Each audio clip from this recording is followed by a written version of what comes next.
Situation sécuritaire dans la partie est de la République démocratique du Congo. Quelle lecture faire après signature des accords à gauche, à droite? Est-ce que les lignes ont-elles bougé? Le dialogue, est-ce les rebelles prendront-ils part à ce grand rendez-vous tant attendu? Nous parlerons également du changement de la Constitution. Mesdames et messieurs, vous nous regardez à travers le monde. Bienvenue dans ce énième numéro de Face à la presse, qui a le plaisir de recevoir pour la première fois sur ces plateaux le chef de travaux Jacques Makolo. Il est président fédéral du parti Veritas au Kasaï central. À qui nous disons bonjour et bienvenue. Bonjour, merci monsieur le journaliste et merci également à tous qui nous suivent à partir de ce plateau des HK6. Merci bien, Émile Mouyaya, bonjour et bienvenue. Bonjour cher Christian, c'est un plaisir d'être à tes côtés justement pour cette grande émission, mais également souhaitons la bienvenue à notre invité, le CT Jacques Makolo qui est avec nous. Le plaisir est partagé. Alors dites-nous la situation sécuritaire dans la partie est de la République démocratique du Congo. De guerre, des tirs continuent à s'observer. C'est quoi votre observation quant à ce? Oui, bien entendu, nous sommes, en ce qui concerne notre pays, en train de passer des moments très tumultueux. Et bien évidemment parce qu'une partie de la terre nous appartenant bien sûr à la RDC, a été empiétée par l'ennemi et jusqu'à présent arrachée des forces et sur laquelle on y exerce un contrôle qui échappe au gouvernement central. C'est ça qui, d'une manière générale, crée une certaine insécurité et cela persiste dans la vie politique de la RDC. Il y a plusieurs accords signés. Le récent est celui qui venait d'être signé en Suisse. On dirait des accords qui s'arrêtent par des signatures, mais sur le terrain, les réalités sont diverses. Oui, bien entendu. Il reste à savoir que les accords de la Suisse, c'est le prolongement des accords de Doha, sachant bien sûr qu'il y a une guerre au Moyen-Orient entre l'Iran et la coalition entre les États-Unis et l'Israël. C'est ainsi que les lieux de négociation ont été délocalisés vers la Suisse en vue de chercher par quelles mesures trouver des réponses par rapport à cela. Mais nous savons que les accords doivent être signés au nom de ce qu'on appelle les pacta sunt servanda. Et après la signature des accords, il faudrait la mise en application de ces accords. Mais nous devons retenir que les accords sont tributaires aussi de l'évolution de la situation sur le terrain des hostilités, mais aussi de l'évolution de la situation du côté des belligérants. Lorsque l'on se rend compte que du côté des belligérants, la situation évolue favorablement pour un camp, eh bien, il peut y avoir certaines manœuvres empêchant la mise en place effective de ces accords. Mais aussi, il faudrait savoir les manœuvres qui peuvent entourer les accords dans leur applicabilité, parce que généralement, lorsqu'il y a des négociations, des discussions et des accords déjà signés ou en phase d'être signés, eh bien, il y a beaucoup d'éléments qui entrent en jeu. Il y a les éléments internes, tout comme les éléments externes. Parmi les éléments externes, on peut noter l'intérêt pour les différents acteurs à l'accord, mais aussi les éléments internes, on peut citer l'intérêt qu'il y a pour les belligérants. Et dans tout cela, il faudrait comprendre que les accords, bien entendu, nécessitent quelque part la bonne foi et la bonne foi et l'engagement pour les belligérants afin que la paix soit retrouvée. Alors voilà, on a l'impression que cette guerre profite à un camp engagé dans cette guerre. Oui, la guerre a toujours profité à un camp. Thierry Balzac a dit que dans toutes les guerres, il y a toujours un grand bazar qui se crée.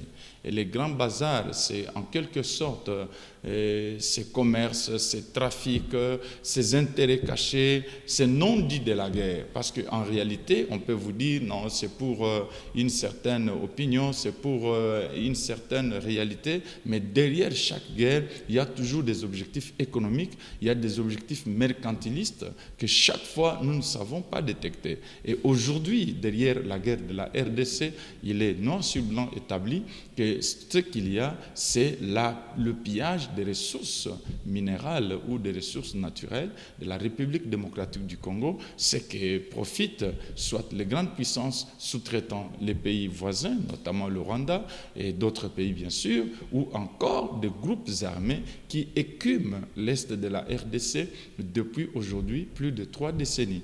Mais ce que nous devons retenir, c'est que la question de l'Est de la RDC, c'est une question complexe. L'Est est considéré aujourd'hui comme l'enfant victime de la RDC. Mais c'est tous les pays en général qui est aujourd'hui menacé. Pourquoi? Parce que depuis que la RDC a existé en tant qu'État, sous forme coloniale bien sûr, et bien entendu, il y avait toujours les intérêts des grandes puissances en RDC sur lesquels ces grandes puissances comptaient énormément pour la survie de leurs économies et de leurs États.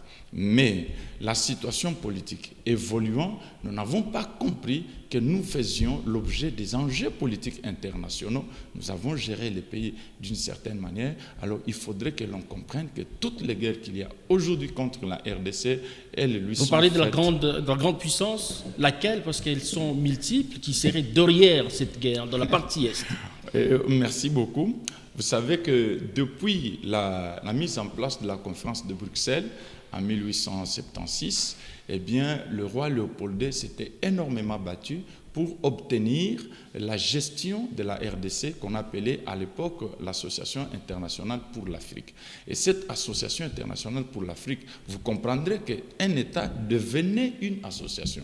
Pourquoi le mot association? Parce que tout le monde voulait qu'il y ait un accès libre aux ressources minérales ou aux ressources naturelles de la RDC, notamment la Grande-Bretagne, les États-Unis d'Amérique, la France, et vous avez d'autres pays qui ont participé, l'Espagne, le Portugal, quand bien même l'Espagne n'a pas eu d'intérêt assez considérable en RDC. Mais pour le Portugal, il fallait que la RDC rentre dans son giron ou dans sa gibecière d'influence, parce que le Portugal avait l'ambition de relier la partie d'ouest à la partie est pour créer une zone tampon au niveau de l'Afrique centrale.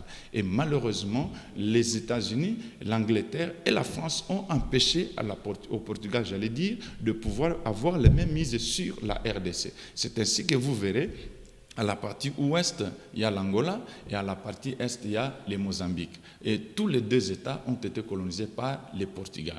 Et dans tout ça, c'est la recherche des matières premières, j'allais dire, pour alimenter les industries et alimenter l'évolution. Dans les cas de sous la examen, technologie. c'est quelle grande puissance qui serait derrière le Rwanda, honnêtement? Nous avons épinglé, je vous ai dit, aujourd'hui, vous devez voir les grandes entreprises, par exemple, qui consomment les matières premières.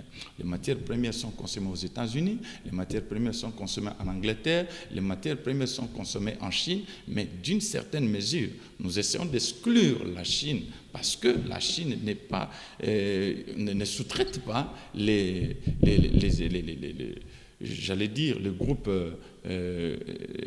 armés ou les États voisins, notamment le Rwanda. Mais aujourd'hui, nous pouvons indexer notamment la France, l'Union européenne. Nous pouvons indexer aujourd'hui la Grande-Bretagne, les États-Unis d'Amérique. C'est aujourd'hui les groupes GAFA qui consomment beaucoup plus les matières premières et beaucoup plus les produits qui rentrent dans la haute technologie. Vous parlez des États-Unis, voilà, les États-Unis qui seraient en train de vouloir apporter la paix, mais à vous entendre dire, c'est cette grande puissance-là qui serait en même temps en train de sous-traiter le Rwanda. Et vous pensez que les États-Unis, la RDC, obtiendraient gain de cause? C'est cette dichotomie-là que beaucoup de gens ne comprennent pas.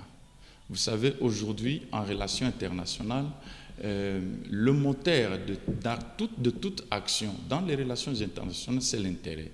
Et lorsqu'un État découvre qu'il y a son intérêt quelque part, et bien entendu, l'État tout court derrière cet intérêt-là.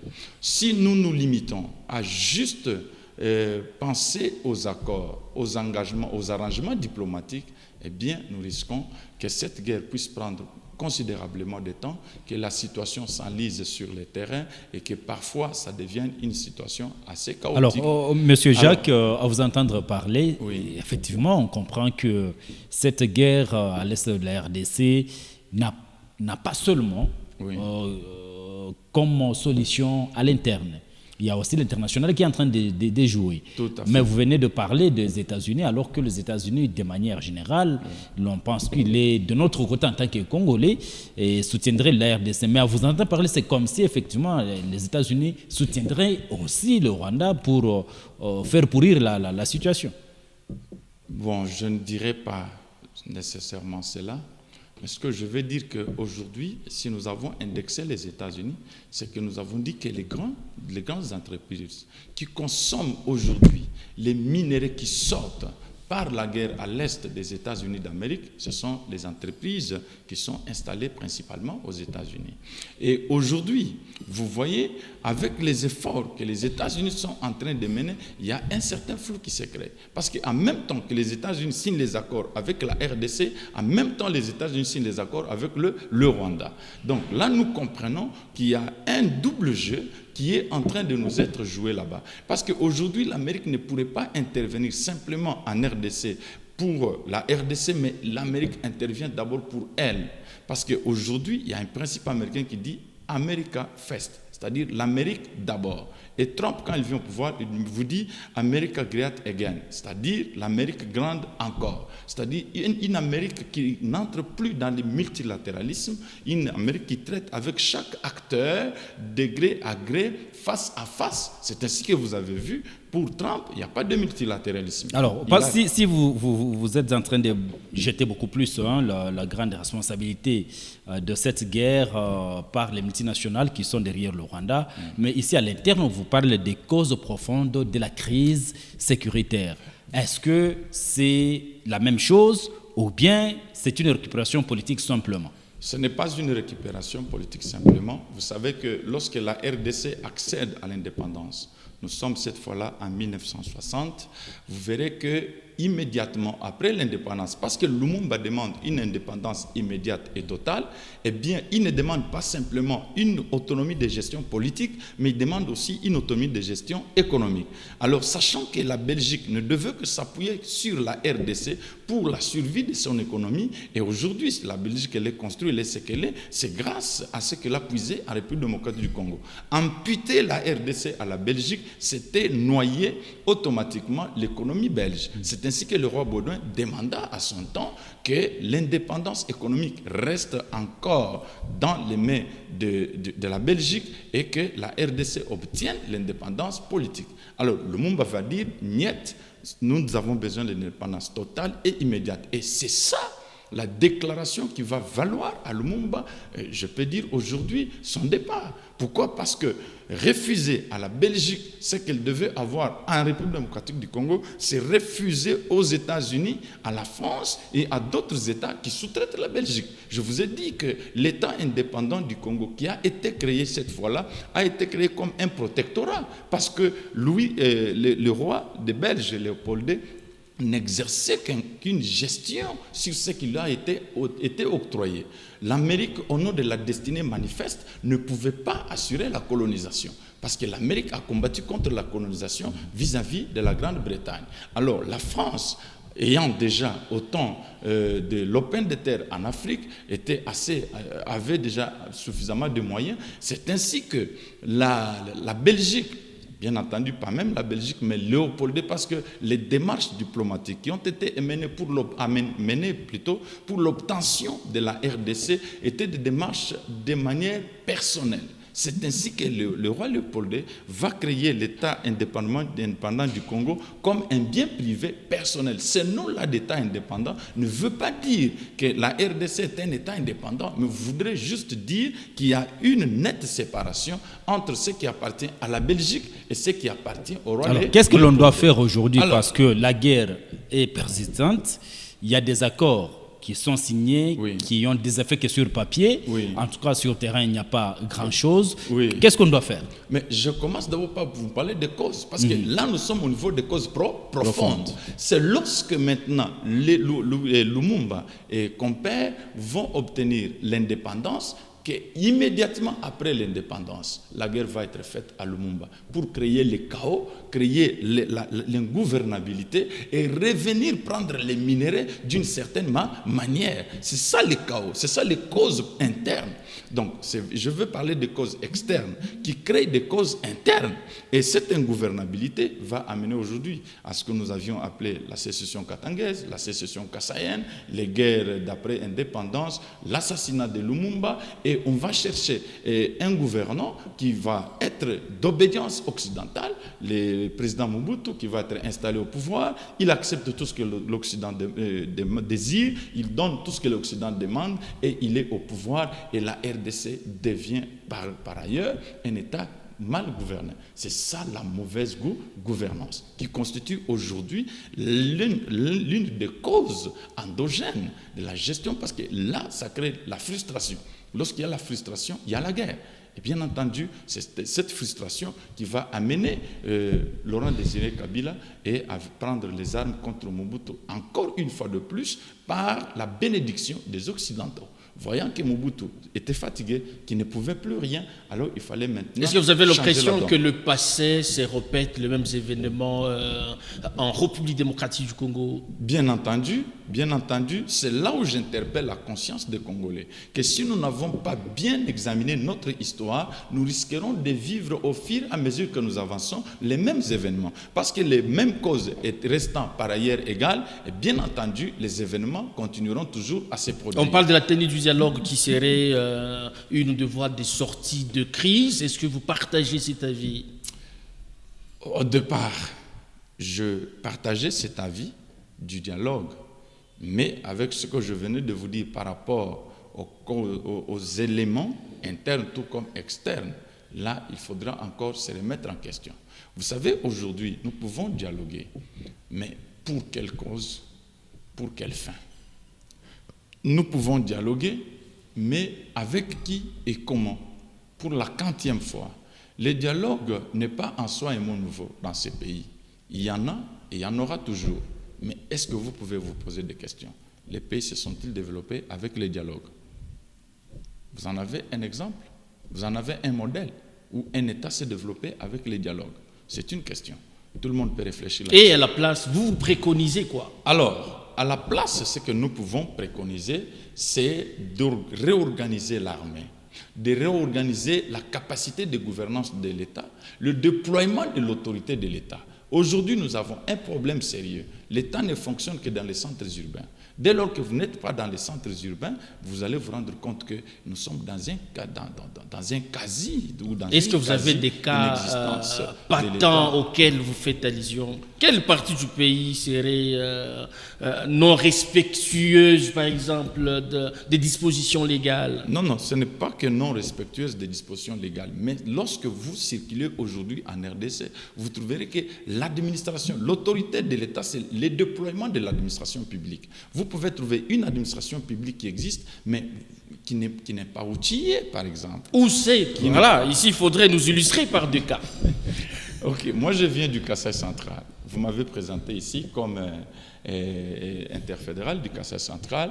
Nous avons été dans beaucoup de milieux, dans des territoires, dans des lieux où vous trouvez que même les papiers duplicataires ici n'y arrivent pas. Et vous trouvez les services de l'État qui font des rapports sur des réemplois. Donc cela veut suffisamment faire comprendre que l'État doit donner des moyens. À qui la faute? Donner des instruments. À qui la faute? Mais si nous savons que... C'est la faute aux Congolais. Vous pensez que nous devons l'attribuer à qui? La faute, nous ne pouvons pas regarder l'autre en face et lui dire non, mais il y a la classe dirigeante, les Congolais lambda, quelle est sa responsabilité dans tout ça? Non, nous avons toujours cette tendance-là à nous disculper. C'est très malheureux pour nous, Congolais. Non, mais on n'est pas aux affaires tous. Exactement, tous nous sommes aux affaires. Parce qu'aujourd'hui, la démocratie, elle est participative. Nous avons élu les représentants qui gèrent en lieu et place de nous, mais c'est nous qui donnons le pouvoir. Non, mais le moyen pour acheter du papier, vous pensez qu'il faudrait qu'il y ait cotisation collective pour des attributions qui sont censées être effectuées par ceux qui gèrent? Je ne veux pas que nous puissions nous éloigner du débat, mais lorsque vous avez un peuple non exigeant, rassurez-vous que rien. Ah, c'est l'impression que vous avez. Le peuple est passif. Quand le peuple n'est pas exigeant, quand le peuple ne connaît pas réellement ce qu'il doit faire, là, il y aura un problème. Je vais vous donner un exemple. Il y a des États qui sont régulièrement frappés par des tsunamis. Prenez par exemple l'archipel japonais, par exemple. Lorsque vous êtes au Japon, c'est un État qui est souvent frappé par des tsunamis, c'est-à-dire des catastrophes naturelles. Mais quand on construit au Japon, on tient compte des catastrophes naturelles. Tout ce que vous faites là-bas, vous tenez compte de ça. C'est-à-dire, lorsque l'État fonctionne, l'État doit fonctionner sur base des besoins qu'il représente. Vous savez, s'il y avait déploiement de l'autorité de l'État, s'il y avait aujourd'hui l'exercice ou le fonctionnement normal des services de l'État, parfois on n'arriverait pas à la guerre. Mais aussi s'il y avait la vigilance du peuple, c'est ça la chose qui nous a manqué aussi. Quand il y a la vigilance du peuple, on n'arrive pas. Dans d'autres pays, dès que vous y arrivez, à la minute, on signale au service de renseignement, de sécurité et au service, par exemple, de migration. On sait repérer tout mouvement au pays. Tel est arrivé chez moi, tel est arrivé dans notre pays. C'est pas ça. Alors, monsieur Jacques, justement, vous entendez parler beaucoup plus, permettez-moi l'expression, beaucoup de théories. Je crois qu'il y a 2 jours, vous avez suivi Azarias Rouberois et Moïse Nyarugabo, et qui sont de grands seigneurs de guerre depuis que l'histoire de la guerre en RDC est là et sont aux manettes. Alors, d'après eux, il n'y a que le dialogue qui soit une solution. Là, ce sont eux les acteurs de la guerre. Oui. Mais vous nous dites ici que ça ne vaut pas la peine, il faudrait reconstruire l'État. Dans quelles conditions on peut reconstruire l'État du moment où nous savons que la guerre bat son plein? Et que ce sont des seigneurs de guerre qui exigent le dialogue. Vous parlez de Moïse Nyarugabo. Oui. Vous parlez d'Azarias Rouberois. Oui. Azarias Rouberois arrive au pouvoir par la guerre. Est-ce que vous pensez qu'Azarias Rouberois peut battre campagne dans ce pays, être élu député national, être élu député provincial, être élu conseiller municipal? Je ne pense pas. Il a tenté de battre campagne pour être élu président de la République. Il n'a pas obtenu autant de voix. Alors pourquoi il revient à cette formule? C'est Azarias Rouberois qui crée le RDC, qui fut parmi les fondateurs du RCD. Et aujourd'hui, si nous sommes en train de déplorer les génocides, génocide pour des raisons économiques en RDC, c'est à cause d'Azarias Rouberois qui a saigné ces pays. Si aujourd'hui la date de 2 août 1998 ou la date de 2 août... Vous n'êtes pas en train de le surcharger. C'est à cause de cela. Je ne vous surcharge pas. Mais je vous dis exactement d'où ils viennent. Alors, ils viennent, ils font ce qu'ils peuvent faire, et après, ils demandent le dialogue. Nous allons en Afrique du Sud, Sun City 1, Sun City 2, puis Pretoria, on va signer les accords, et à la fin de tout, Azarias intègre le pouvoir. Après avoir intégré le pouvoir, il se retrouve, parce que le peuple doit désigner... Parmi les 4 vice-présidents de la RDC. Parmi les 4 vice-présidents de la RDC. Parce que la donne a changé, le peuple doit désigner ses animateurs, ils ne sont pas désignés. Frustrés du manque d'être désignés par le peuple, ils vont quitter le pays, ils reprennent les armes sous une autre forme, ils reviennent encore pour demander les mêmes dialogues pour réintégrer le pouvoir. Voyez-vous, vous savez, les chefs de l'État venaient, il n'y a pas longtemps, d'initier les concertations nationales, tout ce qui a été fait par le professeur Eberande Kolongeli, mais c'est un dialogue. C'est un format de dialogue. Quand on vous invite à négocier en groupe ou bien... Est-ce qu'on peut dire que M. Jacques est conservateur? Je ne suis pas conservateur. Tout en étant dans l'union sacrée, vous ne voulez pas partager le pouvoir avec les autres, d'où ces propos. Bien sûr membre de l'union sacrée, mais nous sommes en train de donner des pistes de solutions qui peuvent beaucoup aider. Vous savez, les présidents, quand il y a des pressions diplomatiques, des pressions politiques, des pressions de tous bords, comme vous pouvez l'entendre, ça peut vous faire prendre des décisions, mais parfois qui ne permettront pas à votre pays de subsister sur le long terme. Donc, s'il vous plaît, monsieur Jacques, je vous relance. Oui.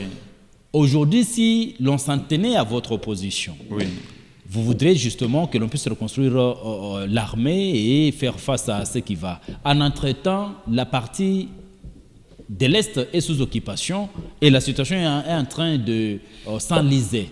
Est-ce que nous ne serons pas en train d'assister passivement à ce qu'on appelle la soudanisation en RDC, selon les mots de l'ancien président de la République, Joseph Kabila? Je vous dis, dans ce monde, on n'a pas seulement parlé de la soudanisation, mais on a parlé aussi de la yéménisation. On a parlé d'autres cas, il y a beaucoup de cas. À côté de nous, nous avons l'Angola. Vous savez que l'Angola a connu plus de 25 ans de guerre, depuis l'accession à l'indépendance en 1975 jusqu'en 2004. Les cas ne sont pas les mêmes, et c'est deux pays différents avec des réalités différentes. Exactement, c'est deux pays différents, mais les exemples peuvent nous aider. Mais vous savez que l'Angola était plus déchirée que la RDC. Vous savez que 60% du budget angolais allait à la guerre. L'Angola fermait les universités, fermait les écoles. Les rails étaient déterrés, il n'y avait rien qui marchait. Aujourd'hui, en RDC, il y a encore un appareil. Regardez le président, il a jeté des fleurs. Parce que pendant la guerre, il construit les universités, les routes, et il paye les fonctionnaires, il fait tout ce qu'il y a à faire. Il n'y a pas eu de mesures d'austérité dans ce pays. Il n'y a pas de restrictions de liberté. Il n'y a pas eu. Donc vous considérez que Moïse Nyarugabo et tous leurs bandes ne font que des menaces seulement qui n'auront rien? Ça a été considérablement fait. Mais vous savez, toutes ces pressions-là, c'est juste pour ramener les présidents de la République dans l'ancien format pour qu'ils accèdent au pouvoir, qu'ils intègrent les militaires. Parce qu'aujourd'hui, que vont-ils faire avec les militaires? 10 000, 5 000 hommes. Qu'est-ce qu'ils vont faire de ces gens qui ont laissé hommes, femmes et enfants pour prendre la guerre contre la RDC? Alors, tous ces gens-là, il y a des gens qui sont aujourd'hui sous des menaces des juridictions internationales, la Cour pénale internationale, les droits de l'homme, les Nations Unies, tout ça. Ils ont des tribus lourds qui pèsent sur eux. Alors, c'est ainsi qu'ils font cette pression pour pouvoir essayer de se blanchir à travers les dialogues. Parce que je me rappelle, après les dialogues de Sun City, ce qui a été conclu, c'est que il ne devait pas y avoir des poursuites judiciaires.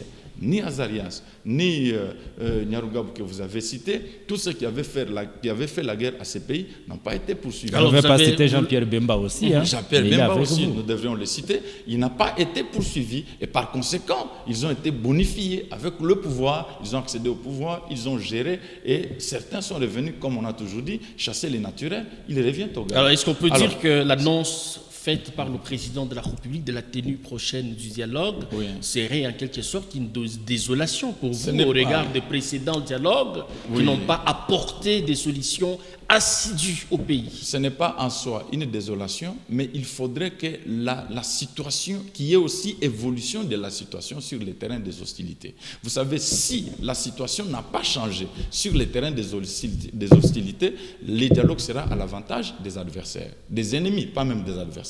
Parce que lorsqu'il y a guerre, on parle des adversaires. On parle des ennemis plutôt, on parle des adversaires en politique, des protagonistes. Mais quand il y a guerre, on parle des antagonistes. Alors, dans ces cas-là, nous avons la question de savoir qu'est-ce qu'il y a. Ils ont Goma, ce n'est pas des villes négligeables. Ils ont Bukavu, ce n'est pas des villes négligeables. Et d'autres territoires qu'ils gèrent, qui prennent de l'argent. Aujourd'hui, la grande mine de Colombo-Tantalit, la mine de Rubaya, est dans les mains des ennemis. Et chaque jour, ils se font des millions de dollars, ils se font la santé financière. Et ils peuvent faire sourd oreille, créer des manœuvres dilatoires et aller soudoyer les médias internationaux, payer les journalistes, faire ceci pour faire tous ces bruits qu'ils sont en train de faire. Mais nous devons comprendre qu'il faudrait que la situation évolue. Là, c'est que la charge d'un État revient à cet État lui-même.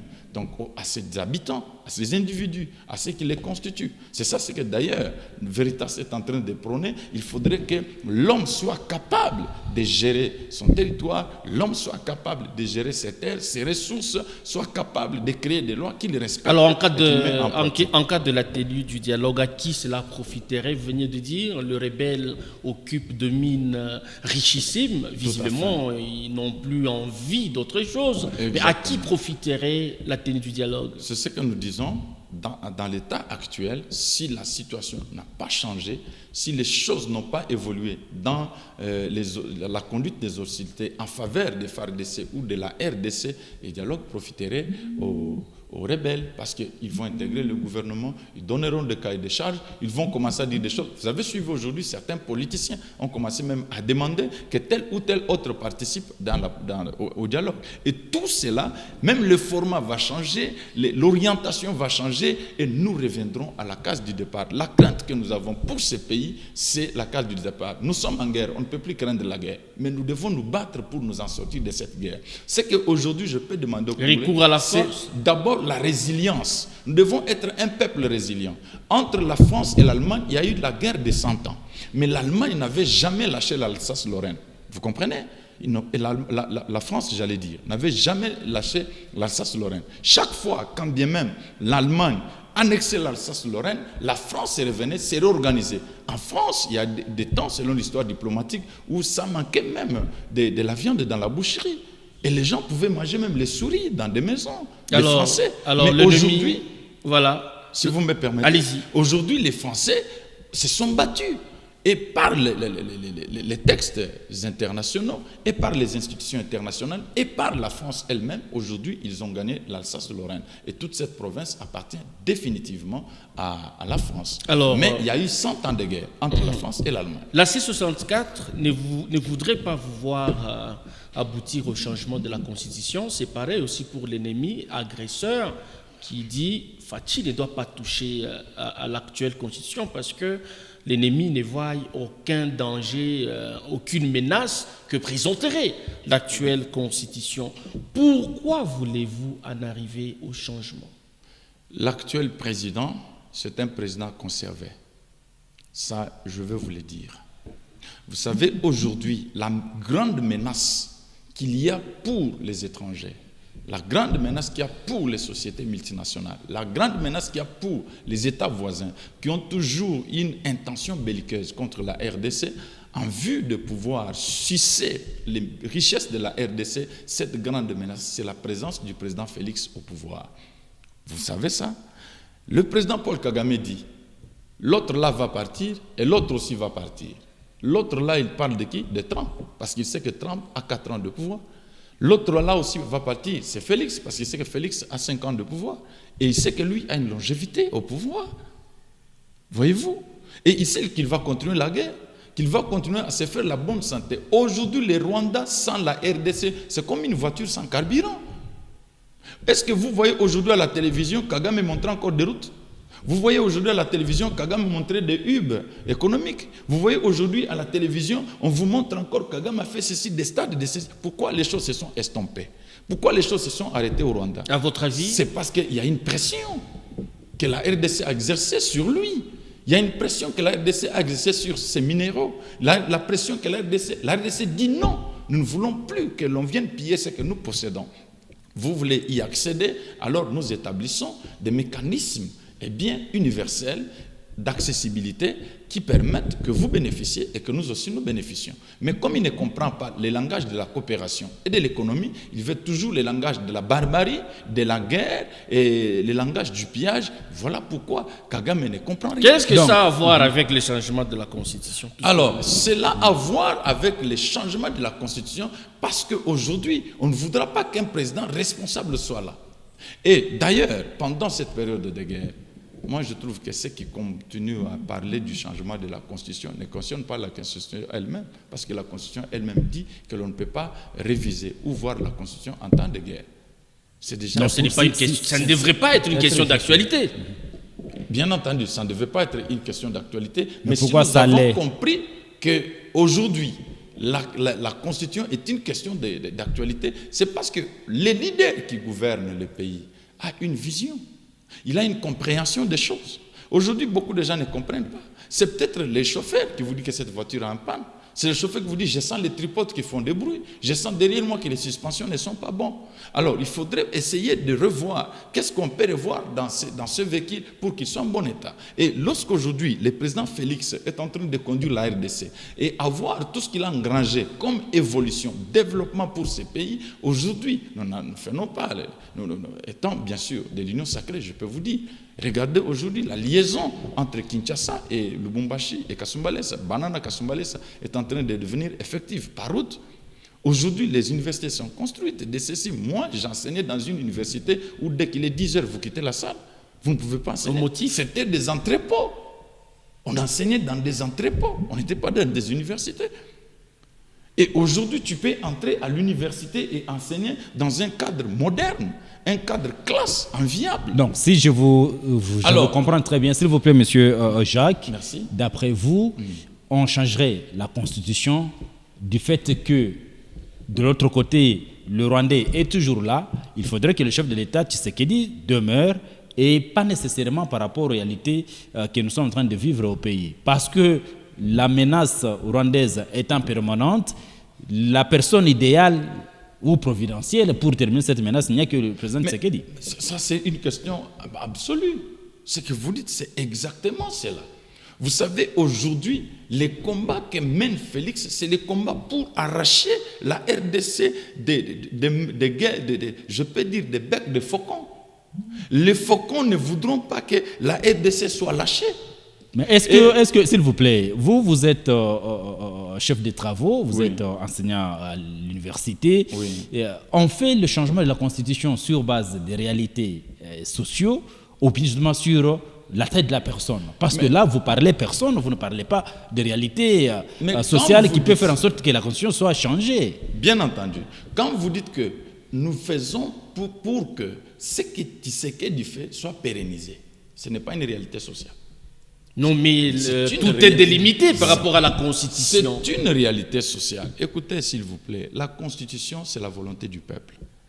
Lorsque le peuple exprime une volonté, qui peut l'en empêcher? Quand est-ce que le peuple en a exprimé? Autant de fois. Que nous voulons que cette constitution soit changée. C'est seulement l'UDPS, vous avez fait parler. Mosaïque. Autant de fois, le peuple a exprimé ça. Par quel mécanisme? Parce que le mécanisme est reconnu par la Constitution pour que la population s'exprime. Ce n'est pas encore fait, actionné. D'accord. Merci beaucoup. Je vais vous dire ceci. Que lorsque dans un État ou lorsque dans un gouvernement, il y a des questions assez épineuses, comme cette question ici, nous pouvons nous hasarder. Nous ne pouvons pas nous hasarder. Les États-Unis étaient en guerre en 1960 contre le Vietnam, ce qu'on appelait la guerre d'Indochine. Et c'est le président Jimmy Carter, à l'époque, qui était chef de l'État. Et l'Amérique n'a pas changé de président. Vous comprenez? Les États-Unis n'ont pas changé de président. Parce que ce sont les exemples lointains favorisant encourageant votre position que vous nous évoquez ici. Je vous donne la première puissance. C'est la démocratie, nous l'avons tirée d'où? Des États-Unis d'Amérique, de l'Angleterre, de la France. Mais je vous donne un cas probant des États-Unis. Je parle de 1960, la guerre du Vietnam que tout le monde connaît. Nous appelons ça la guerre d'Indochine. Alors, l'Amérique a gardé le président. Aujourd'hui, l'Ukraine est en guerre. L'Ukraine n'a pas parlé. Autre chose. Même le président ukrainien a dit, aujourd'hui, organiser les élections, c'est créer une catastrophe. Les gens ne comprennent pas. Tous ces opposants, je ne suis pas contre les opposants, tout le monde peut chercher le pouvoir de la manière qu'il peut le désirer, de la manière qu'il veut. Mais ils doivent comprendre, lorsqu'il y a guerre dans un pays, on a toujours fait un bloc commun. Aujourd'hui, tous ceux qui réclament les dialogues, tu sais qu'ils les avaient invités, personne n'est allé. Il n'y a qu'Adolphe Mouzitou qui est parti, Martin Fayulu est parti. Il a parlé de créer un bloc uni pour le peuple ou quelque chose comme ça pour le peuple, mais qui n'a pas fait long. Malheureusement, nous n'avons plus le temps. Nous ne sommes pas là-bas. Oui. Voilà, nous aimerions que vous nous parliez dans 2 minutes qui restent de votre formation politique qui est, nous l'avions dit, Veritas, qui veut dire révolutionnaire, intègre et transparent pour une Afrique solidaire. C'est quoi la philosophie spécifique de votre formation politique? La philosophie spécifique de notre formation politique, c'est de mettre l'homme qu'il faut à la place qu'il faut. Lorsque nous avons des personnes bien formées, bien outillées et qui doivent comprendre ce qu'ils devront faire pour la gestion de la chose publique, eh bien cela permettra à notre pays de pouvoir se développer. La ressource humaine, elle est une ressource très capitale. Aujourd'hui, nous nous en tenons aux ressources minérales, mais il y a des nations qui n'ont rien sur les sous-sols, qui se sont développées. La Suisse s'est fait aujourd'hui un développement à partir des banques, à partir des finances, à partir de l'éducation. Il y a beaucoup de pays comme ça qui se sont développés parce qu'on a formé l'homme en premier. C'est ce que nous voulons, nous, chez Veritas, c'est former l'homme. Alors, nous sommes des révolutionnaires pour une Afrique solidaire, transparent et intègre pour une Afrique solidaire, c'est parce que nous sommes un parti panafricain. Nous pensons que le développement de la RDC, le développement de l'Afrique, peut partir d'un pool de développement vers toute l'Afrique. Et qu'aujourd'hui, l'Afrique se mettant ensemble, si on peut revenir aux idées de Kwame Nkrumah, les idées par exemple de Thomas Sankara, qui ont toujours rêvé d'une Afrique unie et solidaire, les idées de Kadhafi, de Lumumba. Aujourd'hui, tous ceux qui ont participé à la conférence d'Accra de 1955, eh bien, ce sont ces idées-là qui peuvent permettre aujourd'hui que nous puissions créer l'éclosion de l'Afrique. Parce qu'aujourd'hui, les divisions internes, les dissensions internes qu'il y a en RDC ne nous profitent pas, ça profite aux étrangers. Alors dites-nous un parti méconnu, si vous posez la question à 10 personnes sur la ville, je ne pense pas que vous aurez ne serait-ce qu'une seule voix reconnaissant Veritas comme un parti politique. Veritas n'est pas un parti méconnu, vous déjà vous me connaissez, vous m'invitez ici en tant que fédéral de Veritas, du Kassai central, pas même du Haut-Katanga. C'est pour vous dire que Veritas est là. Mais contrairement à d'autres formations politiques qui sont dynamiques, où serait votre politique fonctionnelle? Nous avons participé aux échéances électorales, nous avons des députés. Nous avons des députés nationaux. Combien au total? Des députés provinciaux. Nous avons, dans le Haut-Katanga, nous avons une députée. Vous avez quel poids au sein, nous allons jeter par là, vous avez quel poids au sein de l'Union sacrée? Vous vous classez à quel niveau? Au sein de l'Union sacrée, nous sommes membres de l'Union sacrée, effectifs d'abord. En tant que parti, nous avons signé la charte de mettant en place l'Union sacrée. Nous avons renouvelé d'ailleurs notre engagement au début de l'année ici. Et il y a des partis qui ne sont plus à présenter au sein de l'Union sacrée, notamment UDPS, AFDC. On sait, s'il faut classer, vous verrez ces noms revenir. Vous classez à quelle hauteur? Je vous dis que Veritas, nous sommes membres de deux ATDC. Non, loin d'être considéré comme parti alimentaire de l'Union sacrée. Non, nous sommes... Vous dites? Vous êtes parti alimentaire dans l'Union sacrée. Parti alimentaire... Ou figurant. Non, on n'est pas figurant, mais nous sommes membres de l'Union sacrée. Donc vous contentez le fait que vous soyez seulement membre de l'Union sacrée? Non, ce n'est pas seulement membre de l'Union sacrée, mais je vous ai dit que nous avons un député national, nous avons également une députée provinciale, nous avons des conseillers communaux. Nous avons milité pour gagner le pouvoir, nous l'avons obtenu. Je vous ai dit que Veritas, aujourd'hui, nous sommes membres de l'Union sacrée et nous sommes membres du regroupement des ATDC qui a des ministres, qui a également... Qu'est-ce que vous avez déjà apporté depuis la mise sur pied de l'Union sacrée? C'est quoi l'apport de Veritas dont tout le monde pourrait parler au sein de l'Union sacrée? Le plus grand apport d'abord, c'est le fait d'être membre du groupe. En dehors d'être membre de la plateforme, nous formulons par exemple des points de vue, des tribunes d'expression. Nous essayons de démontrer ce qui marche et ce qui ne marche pas. Vous m'avez entendu parler avec toute liberté. Je vous ai dit qu'ici, au niveau du dialogue, voilà notre vision, voilà notre point de vue. Nous vous avons dit que dans l'état actuel, si le dialogue est organisé, ça sera dans la défaveur de la RDC. Et au cas où on vous associe, que les choses changent. Au cas où on vous associe à la tenue du dialogue, vous y apporterez quoi, vous, Veritas? Si exactement nous sommes associés à la tenue du dialogue, nous commencerons d'abord par l'idée première du chef de l'État. Il avait dit que si le M23 voudra qu'il y ait dialogue, qu'il commence à déposer les armes.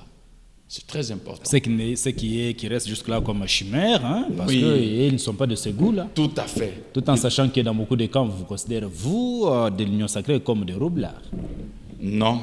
Nous ne sommes pas des roublards, mais ce qui est vrai, c'est que dans la question qui est actuellement pendante, cette question d'insécurité, il y a beaucoup d'éléments à prendre en compte. Et c'est comme ça que nous disons qu'à partir de tous ces éléments, il faudrait que nous revenions à la case du départ pour dire nous pouvons avancer, mais il faut savoir avec qui avancer et comment avancer. Parce que si nous rentrons dans le même format de dialogue, nous reviendrons avec la RDC et nous allons ruiner tout ce qui a été déjà fait actuellement. Merci, Monsieur Jacques Makolo. Nous rappelons que vous êtes CT, président fédéral Veritas, Kassai central. Merci d'avoir répondu à notre invitation. Merci beaucoup, monsieur le journaliste, de votre invitation. Merci, Émile Mouyaya. Merci. Merci, c'était un plaisir, mais également disons merci à monsieur Makolo, Jacques, d'avoir été des nôtres. Merci. Merci à vous qui nous avez suivis à travers le monde. Nous vous retrouvons très prochainement avec la même détermination. D'ici là, portez-vous bien et à très vite.